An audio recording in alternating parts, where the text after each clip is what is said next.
you're here watching this video, I know that you desire to connect with your guardian angel.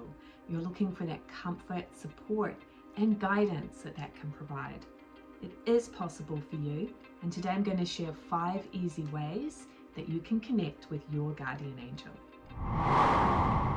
Hi, I'm Melissa. Welcome to the Communicate with Angels YouTube channel. This is the place to be if you desire to expand your own spiritual abilities and trust your inner guidance. I share practical videos every Wednesday, so please hit that subscribe button and smash the like button if you enjoy this video. It's so appreciate your support. Today, I'm going to share with you 5 easy ways that you can connect with your guardian angel. And I do think that the easy ways are important because for some reason people think this has to be very complicated or ritualistic, etc. And there are some simple ways that you can begin connecting right now, today, without having to, go through a lot of hoops. You already have a communication with your angels. You're just now refining and learning more tools to access it and to make it more clear and direct. So number 1 is to notice when you experience a sensation on your body of chills, vibration, or goosebumps. This is one of the key ways that you can begin to recognize when your angels are around, because it's a very tangible sign. You're going to feel it on your body. You may just feel a goosebump or a chill in one spot because each one of your guides actually contacts you in a different place on the body. Or you might feel it all over. And when you feel the chills, do pay attention to what's happening in your surroundings at that moment.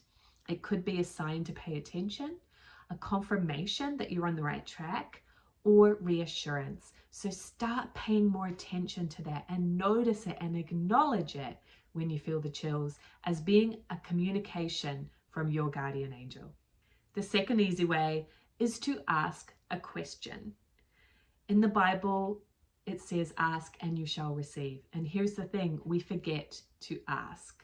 So if there is something that has been bothering you, form a question about it.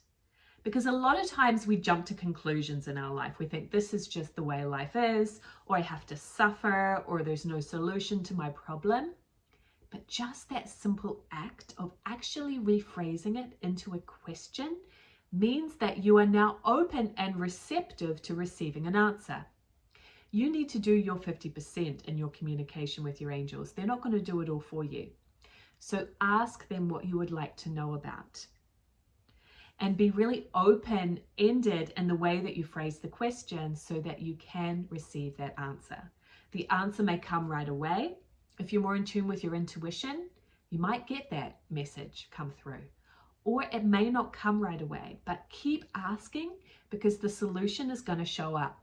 Maybe it shows up through a sign. Maybe it shows up through an opportunity.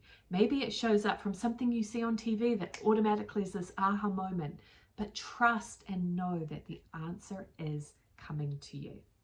A third easy way that you can connect with your angels, and definitely one of my favorites, is to journal.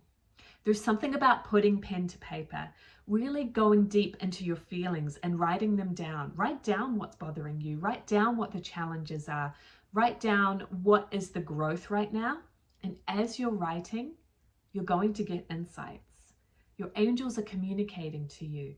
Some of those thoughts that are coming in are coming from your angels, or something might pop in your head out of nowhere. You might get an idea, an aha moment, a moment of clarity. Those things are not coincidences. When you start opening yourself and just journaling, you're opening again that flow of energy where you're putting something out there and then there's more energetic space to receive more guidance. Your energy has to be in a flow, and there's so many ways each day that we cut off that flow of energy. By having a self-doubt, by criticizing, by being mad at somebody else or mad at the situation and feeling stuck, all right? So by journaling, just write down the situation, write down how you're feeling about it, write down what you're experiencing, and that's an exercise, an outflow of energy. So when energy is outflowed, it can then flow back in. You can receive it. Anytime you feel stuck, I recommend starting with outflow. Whether you do it by journaling by yourself, whether you call a trusted friend, you know, whether you go share with your community if you have one, but that is a way to start opening the channels of energy again. And this is not the way we usually think about it, right? We think that we have to keep to ourselves and figure it out. But by outflowing, energy in motion stays in motion, and the answer is going to come to you. And a fourth simple, easy way to get a message from your guardian angel is to daydream. Little kids do this all the time. You know, my son, who's 8, tells me amazing stories about the things he's imagining and the stories he thinks about in his mind. Why did we start to cut this off as adults, right? We're taught to be serious. We're taught to be logical. We're taught to think things through and not be so silly. But really, your daydreaming is the source of your intuitive power.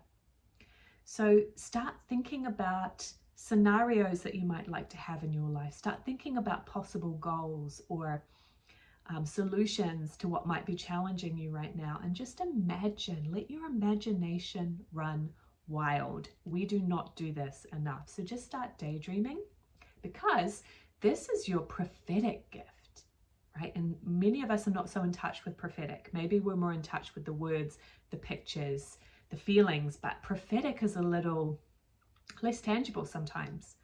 The prophetic gift, and you have it, is more sensing and dreaming and knowing. It's in touch with the universe. So by daydreaming, you are using your prophetic part to get insights from the universe and from your guardian angel. You could be amazed at what comes through if you just try. All of this is very experiential. And the fifth easy way to connect with your guardian angel is to be present. When I was first preparing the notes of what I was going to say in this video, I wrote down be still, and I thought, no, Melissa, that's not it, because being still is not the key. It's being present. You do not have to sit still and meditate. You can go for a walk and be present. You can play with your child and be present. You can be driving to work and be present, right?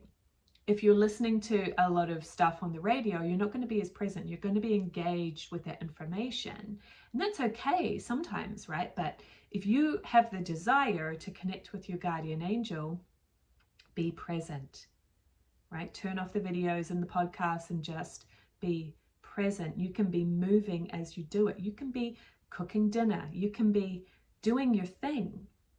But being present means being in the now. Observing, slowing down a little bit so that you're really aware of everything you're doing, everything you're feeling, the present moment, how the room feels, how the environment feels. What are you noticing in the energy in your environment or in your feelings or in your body? And that's what being present is. When you're in that state is when you're going to be more in tune with messages from your angels just naturally, right? So this may be where you get sort of just these random impressions that pop in out of nowhere, and that your angels will do that for you. You don't always have to ask a question because they're always backing you regardless. But if you have a specific question, of course, go back to some of the previous methods that I talked about. But being present in your life is going to stand you in such good stead. And it's like that funny joke we often say, right? Like, why is it that the best ideas come when I'm in the shower? It's usually because that's a time when we're really present, and that water on the body helps to be cleansed and relaxed. Okay, so I have dedicated my career to helping spiritual seekers like you have a direct two-way communication with their angels. And why am I so passionate about this? Because I discovered how to connect at the age of 12. I developed that ability for about 10 years before I decided to share it with other people. And it has helped me so much as a foundation in my life. And I know how much it can help you and every single person on this planet to be aware of the spiritual communication that you have. We're starting to shift our society from poo-pooing this kind of stuff to really seeing the value in it. So if you're watching this video, you're ahead of the curve. So I have a number of trainings that give you tools and techniques that can really shortcut this process so that you can get direct answers to your questions. You can receive messages directly in a way that you really trust and empower you to fulfill your life purpose and to be successful with whatever you're here to do in this lifetime. And frankly, just to be more happy and contented with your life. So I invite you to join me on the first training of connecting with your angels or spirit guides. And it's free, and you can register for this free event at communicatewithangels.com/webinar. If you're watching this in January of 22, the webinar is coming up next week. So go ahead to that page, save your spot while it's still available, and I can't wait to see you there. If you are watching this after that date, go ahead to that page anyway, because it's likely I'll be offering another one sometime soon. communicatewithangels.com/webinar. I want to share with you these practical, simple tools so that you can be successfully supported and guided by your guardian angel. And actually, you have a few. All right, I'll see you on that live webinar.